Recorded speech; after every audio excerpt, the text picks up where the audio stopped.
Thank you so much for joining Your Brain Matters with Hawaii Pacific Neuroscience. Today we'll be discussing the latest treatment options for epilepsy, not only in Hawaii but throughout the U.S. If you didn't know, 15,000 people in Hawaii alone suffer from epilepsy, and 3 million people worldwide have epilepsy. Here with me in the studio today, I have Miss Jenna Robbins, who is with LivaNova VNS Therapies.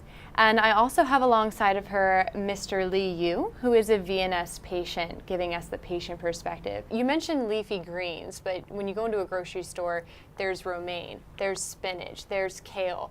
You have so much to choose from. About 14,000 people in Hawaii have it, but not everybody knows how to treat it. Today we'll be discussing seizure first aid so that when a seizure happens to you or a loved one, you know how to react. What type of seizure it is, and the type of seizure will help determine what area of the brain that it's occurring in, and that will help treat the seizure. Is that correct? Correct.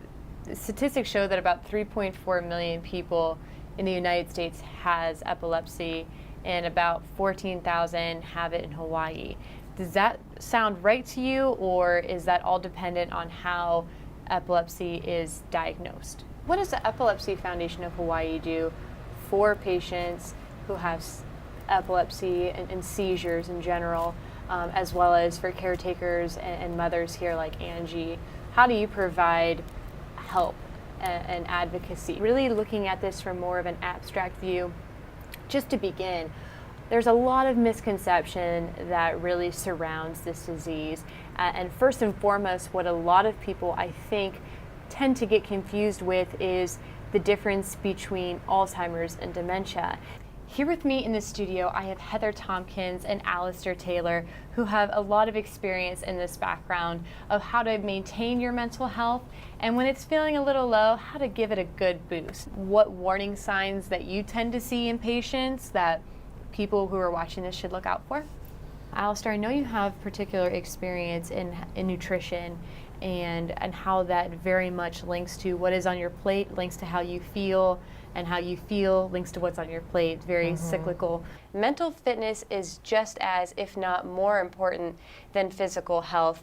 And here in the studio with us today, we have Hawaii Pacific Neuroscience's newest doctor, Dr. Poki'i Balaz. She's going to be the head of our Health, Brain, and Wellness Center.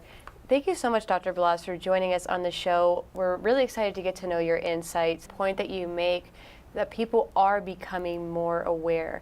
I'm really seeing that in terms of people are aware from a caretaker perspective, and they also see that, oh, well, when I get older, you know, what do I want to help my children with? How will they be able to take care of me? How will my loved ones be able to take care of me? How can I take care of myself? So it really does, just that scenario alone really does have a more holistic aspect to that. Getting that critical thinking in check. Exactly. And what about for physical exercise, would you recommend yoga or go paddling, surfing? Of course, all those things are good, but are there certain ones that are better than others? Meatless Mondays, maybe they could start with. I like that. I like that actually. Could do one. And I don't know if these days really have cheat days in it for me. There's many options that you can go to on the island, that you came to Hawaii Pacific Neuroscience, and you've engaged with Jenna on VNS being a possible solution. Yes. When you first heard about VNS, what did you think? I have a graphic to show about the treatment goals for VNS.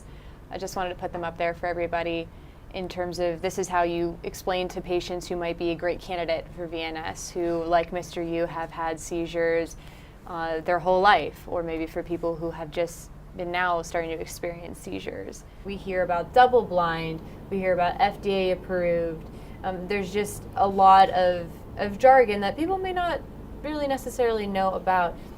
How can you help explain to participants, you know, if the study is a double blind, what does double blind mean? Can you kind of walk us through those kind of nitty-gritty terms so that people can understand a little bit more?